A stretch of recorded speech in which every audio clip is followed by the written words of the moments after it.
এটাৰ কাৰণে ফেচবুকত লাইভত আহিলোঁ। অলপ আগতে মই টুইটো কৰিছিলোঁ। অহাকালি দিনৰ 10 বজাত ইউনেস্কোয়ে চৰাইদেউ মৈদামক বিশ্ব ঐতিহ্য ক্ষেত্ৰ হিচাপে ঘোষণা কৰাৰ পূৰ্ণ সম্ভাৱনা আছে। মই বিশ্বাস কৰোঁ যে অসমবাসী ৰাইজে নিশ্চয় আকৌ এবাৰ প্ৰাৰ্থনা কৰিব। আমি সকলোৱে নেদেখাজনক প্ৰাৰ্থনা কৰিম অহাকালি যাতে বহু আকাংক্ষিত এই ঘোষণাটো ইউনেস্কোয়ে আনুষ্ঠানিকভাৱে কৰে আৰু অসমৰ ৰাইজৰ বহু প্ৰতীক্ষিত এই পৰম সৌভাগ্যৰ দিনটো যাতে কালি সঁচাকৈ আহি পৰে। মই আপোনালোকক আগতেও কৈছোঁ যে যোৱা এটা বছৰৰ কঠোৰ পৰিশ্ৰম, বহুজনৰ প্ৰচেষ্টা আৰু প্ৰধানমন্ত্ৰী নৰেন্দ্ৰ মোদী ডাঙৰীয়াৰ ঐকান্তিক প্ৰচেষ্টাত চৰাইদেউ মৈদাম বিশ্ব ঐতিহ্য ক্ষেত্ৰ হ'বলৈ গৈ আছে। আকৌ এবাৰ কৈছোঁ, অহাকালি 10 বজাত ৰাতিপুৱা 10 বজাত এই আনুষ্ঠানিক ঘোষণা হোৱাৰ সম্ভাৱনা আছে। বহু প্ৰতীক্ষাৰে আমি সেই ক্ষণটোলৈকে ৰৈ থাকিম আৰু যদিহে 10 বজাত সঁচাকৈ এই ঘোষণাটো আহি পৰে তেতিয়াহ'লে আমি সকলোৱে নেদেখাজনৰ ওচৰত আমি প্ৰাৰ্থনা কৰিম যে অসমে লাভ কৰা এই বিৰল কৃতিত্বৰ বাবে। চৰাইদেউ মৈদামৰ বিষয়ে ইতিমধ্যে আমি বহুতো আলোচনা কৰিছোঁ আৰু আমি বহুতে এই মৈদামৰ বিশেষত্ব গুৰুত্ব সম্পৰ্কে আমি জানো। সেই বিষয়ে মই আপোনালোকক বহলাই ক'ব খোজা নাই। বিশ্ব ঐতিহ্য ক্ষেত্ৰলৈ ৰূপান্তৰ হওক, অসমৰ পাঠ্যপুথি, ভাৰতবৰ্ষৰ বিভিন্ন নেটৱৰ্ক ছাইটত আমি চৰাইদেউ মৈদামৰ বিষয়ে সকলোবোৰ কথা প্ৰচাৰ কৰাৰ কাৰণে চেষ্টা কৰিম, যাতে ই সাংস্কৃতিক ঐতিহ্যৰ লগতে এটা পৰ্যটকৰ আকৰ্ষণৰ কেন্দ্ৰবিন্দু হৈ পৰে। অহাকালি দিনটো আৰু এটা কথাৰ কাৰণে স্মৰণীয় হৈ ৰ'ব। আজি ভাৰতবৰ্ষ স্বাধীন হোৱা ৭৫ বছৰ হৈ গ'ল। ৪৭ চনত ভাৰতবৰ্ষ স্বাধীন হৈছিল। তাৰ পিছত অসমত লোকসেৱা আয়োগ গঠন কৰা হৈছিল। লোকসেৱা আয়োগৰ দায়িত্ব হ'ল ৰাজপত্ৰিত বিষয়াৰ নিযুক্তিক অনুমোদন কৰা, পৰীক্ষা পৰিচালনা কৰা।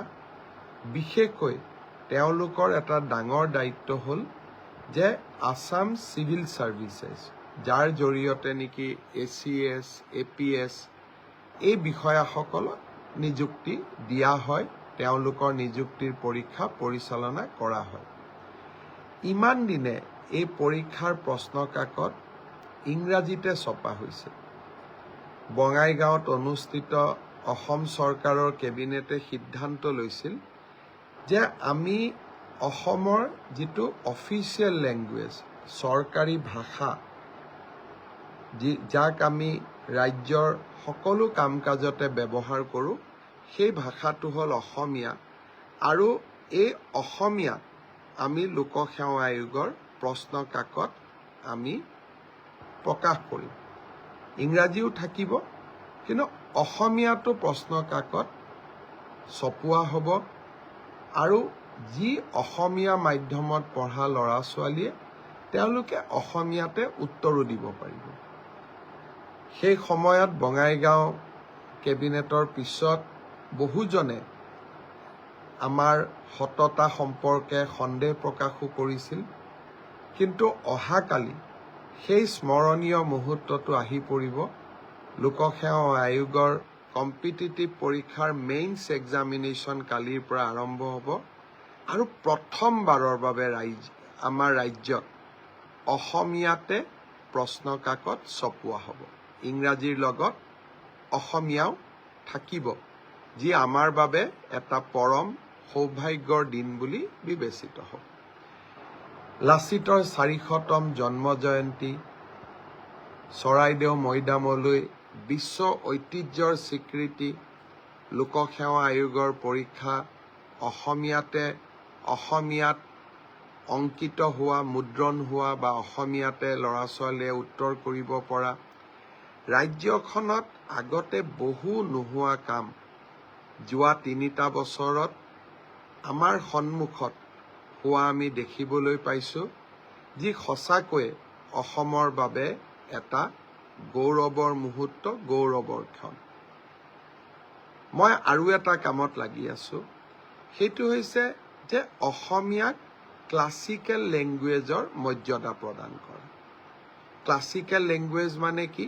ভাৰত চৰকাৰৰ সাংস্কৃতিক বিভাগে সেই ভাষাক ক্লাছিকেল লেংগুৱেজ বুলি স্বীকৃতি দিয়ে, যাৰ মৌলিকতা আছে আৰু যি ভাষা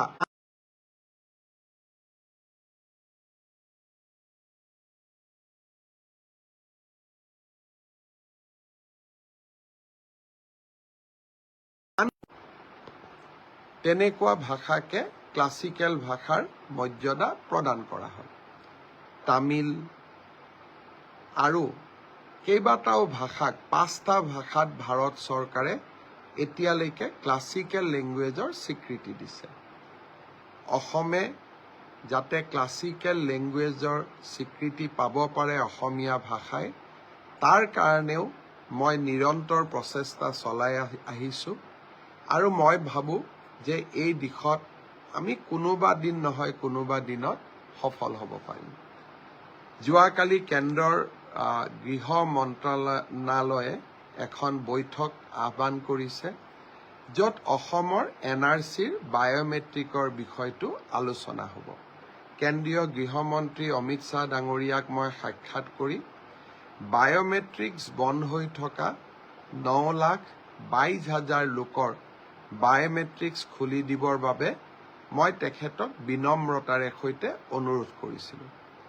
মোৰ অনুৰোধ তেখেতে অত্যন্ত মনোযোগেৰে শুনিছিলে আৰু তেখেতে গৃহ সচিবক নিৰ্দেশ দিছিলে যে ৰেজিষ্ট্ৰাৰ জেনেৰেল অৱ ইণ্ডিয়া, UDIৰ অথৰিটি অৰ্থাৎ আধাৰ কাৰ্ডৰ যি অথৰিটি, তেওঁলোক, কেন্দ্ৰৰ আইন মন্ত্ৰালয় আৰু অসমৰ মুখ্য সচিব সকলোৰে এখন যুটীয়া বৈঠক আহ্বান কৰিবৰ বাবে, যাতে এই বায়'মেট্ৰিকৰ বিষয়টো সমাধান কৰিব পাৰি। আজি কেন্দ্ৰীয় গৃহ সচিবে আমাক জনাইছে যে অহাকালি সেই বৈঠকখন অনুষ্ঠিত হ'ব আৰু আমাৰ মুখ্য সচিবো তাত উপস্থিত থাকিব লাগে। মই আশা কৰিছোঁ এটা দিনতে সকলো কাম নহয়, কিন্তু লাহে লাহে এই দিশতো আমি সফল হ'ব পাৰিম। আৰু এটা মই চিন্তা চৰ্চা কৰি আছোঁ, কিমান সফল হ'ব পাৰিম নাজানো। সৰ্বশিক্ষা অভিযান বা শিক্ষামন্ত্ৰী থাকোঁতে মই এটা প্ৰচেষ্টা আৰম্ভ কৰিছিলোঁ যে অসমৰ শিক্ষকসকলে নিজৰ ভিতৰতে মিউচুৱেল ট্ৰান্সফাৰ বিচাৰিব পাৰে। অৰ্থাৎ কোনোবাই ডিব্ৰুগড়ৰ পৰা ধুবুৰীত যাব খোজে, কোনোবাই ধুবুৰীৰ পৰা ডিব্ৰুগড়ত আহিব পাৰে, যদি 2জন শিক্ষক সন্মতি প্ৰদান কৰে। আৰু তেনেকুৱা প্ৰচেষ্টাৰ ফলত বহু হাজাৰ শিক্ষকে নিজে বিচৰা জিলাখনলৈ আহিব পাৰিছে আৰু ইজনে সিজনৰ সহায়ক হৈছে। এই ব্যৱস্থাটো আমি 3য় আৰু 4ৰ্থ শ্ৰেণীৰ কৰ্মচাৰীৰ ক্ষেত্ৰতো আৰম্ভ কৰিব পাৰোঁ নেকি? শিক্ষকসকলৰ বাবে যি ব্যৱস্থা সফলভাৱে আমি ৰূপায়ণ কৰিব পাৰিছোঁ, সেই ব্যৱস্থাটো আমি 3য় আৰু 4ৰ্থ শ্ৰেণীৰ কৰ্মচাৰীসকলৰ বাবেও যদি ৰূপায়ণ কৰিব পাৰোঁ, অসমৰ বহু 3য় আৰু 4ৰ্থ শ্ৰেণীৰ কৰ্মচাৰীয়ে চৰকাৰৰ কোনো অসুবিধা নোহোৱাকৈ নিজে বিচৰা জিলাখনলৈ তেওঁলোকে ট্ৰান্সফাৰ ল'ব পাৰিব। ধৰি ল'লোঁ শিলচৰৰ এজন 4ৰ্থ বৰ্গৰ কৰ্মচাৰীয়ে তেজপুৰত কাম কৰি আছে, দৰং, তেজপুৰ বা বিশ্বনাথ চাৰিআলিৰ কোনোবা এজন কৰ্মচাৰীয়ে শিলচৰত কাম কৰি আছে। এতিয়া 2জনে যদি কথা পাতি এটা মিউচুৱেল ট্ৰান্সফাৰৰ আমাক আবেদন কৰে, পাৰস্পৰিক বদলি, আমি তাত কৰি দিলে চৰকাৰৰ কোনো অসুবিধা নহয়। কিন্তু এই ব্যৱস্থা শিক্ষকৰ ক্ষেত্ৰত আছিলে তৃতীয় আৰু চতুৰ্থ বৰ্গৰ শ্ৰেণীৰ কৰ্মচাৰীৰ ক্ষেত্ৰত নাছিলে। কেনেকে কৰিব পাৰোঁ মই তাক ভাবি আছোঁ। তাৰ বাবে এটা পৰ্টেল লাগিব, আবেদনৰ প্ৰক্ৰিয়া লাগিব, সময়সীমা লাগিব, ইজনে সিজনৰ লগত কথা পতাৰ সুবিধা দিব লাগিব। কিন্তু তথাপিতো এই ব্যৱস্থাটো মই কৰাৰ বাবে চেষ্টা কৰি আছোঁ, চিন্তা কৰি আছোঁ, নিশ্চয় সফল হ'ব পাৰিম। 1 লাখ নিযুক্তিৰ প্ৰক্ৰিয়াক আগুৱাই লৈ গৈ অহাকালি শ্ৰীমন্ত শংকৰদেৱ কলাক্ষেত্ৰত আমি শিক্ষা বিভাগত কেইবাটাও নতুন নিযুক্তি দিম। লগতে APDCL অৰ্থাৎ আমাৰ পুৰণা যি ASCB, আজিকালি আমি APDCL বুলি কওঁ, Assam power distribution corporation limited, তেওঁলোকেও যোৱাকালি কেইবাটাও নিযুক্তি দিব। এই নিযুক্তি প্ৰদানৰ প্ৰক্ৰিয়াটো মই অংশগ্ৰহণ কৰিম। আজি এটা বিষয় উত্থাপন হৈছে যে আয়ুষ্মান ভাৰতৰ আমি প্ৰাইভেট নাৰ্ছিং হোমসমূহত আগতে যেনেকৈ সকলো কাম প্ৰাইভেট নাৰ্ছিং হোমত কৰা হৈছিলে, আমি এটা নিয়ম কৰিছোঁ যে আয়ুষ্মান ভাৰতৰ গুৰুতৰ অসুখবিলাক, যিবিলাক আমাক হাৰ্ট ট্ৰান্সপ্লাণ্ট, কিডনি ট্ৰান্সপ্লাণ্ট, সেইবিলাক আমি প্ৰাইভেট নাৰ্ছিং হোমতো কৰিম, চৰকাৰী হস্পিটেলত কৰিম। কিন্তু প্ৰসৱ, সৰু সৰু প্ৰচিডিউৰ আমি প্ৰাইভেট নাৰ্ছিং হোমবিলাকতো খুলি দিয়াৰ বাবে চৰকাৰী চিকিৎসালয়সমূহে বিভিন্ন ধৰণে ক্ষতিৰ সন্মুখীন হৈ আছিল। আৰু বহু সময়ত দুৰ্নীতিৰো বিশাল অভিযোগ আহিছিলে। সেইকাৰণে অসম চৰকাৰে এটা সিদ্ধান্ত লৈছে যে আয়ুষ্মান ভাৰতৰ কাৰ্ডত আমি সেইবিলাক বেমাৰহে নাৰ্ছিং হোমত যাব পাৰিম যিবিলাক ক্ৰিটিকেল, চৰকাৰী হস্পিটেলত সম্ভৱ নহয়। তেনেকুৱা আমি 300 প্ৰচিডিউৰ প্ৰাইভেট আৰু চৰকাৰী নাৰ্ছিং হোম দুয়োটাতে ৰাখিছোঁ। কিন্তু বাকী কামবিলাক আমি চৰকাৰী চিকিৎসালয়ত আমি কৰিম। কেঞ্চাৰৰ চিকিৎসা বি বৰুৱা কেঞ্চাৰ হস্পিটেলত কৰিম, গুৱাহাটী মেডিকেলত কৰিম, টাটা আৰু আমাৰ মাজত স্থাপিত হোৱা চিকিৎসালয়বিলাকত কৰিম। কিন্তু প্ৰত্যেকটো পৰ্যায়তে যদি আমি প্ৰাইভেট নাৰ্ছিং হোমবিলাকত সৰু সৰু বেমাৰৰ চিকিৎসাৰ কাৰণেও যাওঁ, তেওঁলোকে বেমাৰটোৰ চিকিৎসাৰ কাৰণে আয়ুষ্মান ভাৰতৰ কাৰ্ডখন লয়, কিন্তু লগত আৰু বহুত অতিৰিক্ত টকাও লয়। চৰকাৰী হস্পিটেলত অন্ততঃ তেনে ঘটনা নহয়। চৰকাৰী চিকিৎসালয়সমূহ শক্তিশালী কৰাৰ বাবে লোৱা প্ৰচেষ্টাৰ অংশ হিচাপে আয়ুষ্মান ভাৰতৰ এতিয়াৰ পৰা সকলো প্ৰচিডিউৰ প্ৰাইভেট নাৰ্ছিং হোমত নাথাকিব, গুৰুতৰ অসুখবিলাকহে প্ৰাইভেট নাৰ্ছিং হোমত থাকিব।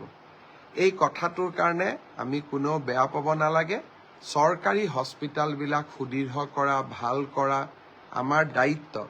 আৰু যদি আমি চৰকাৰী হস্পিটেলবিলাক এৰি দিওঁ, সুদৃঢ় নকৰোঁ, আৰু প্ৰাইভেট হস্পিটেলক যদি আমি বছৰি 200, 300, 400 কোটি টকা চৰকাৰৰ পৰা দি থাকোঁ, তেতিয়াহ'লে এটা সময়ত আমাৰ চৰকাৰী চিকিৎসালয়বিলাক এক প্ৰকাৰ মৃত্যুমুখী হৈ পৰিব। মই ভাবোঁ যে এই সৰু সংশোধনটোত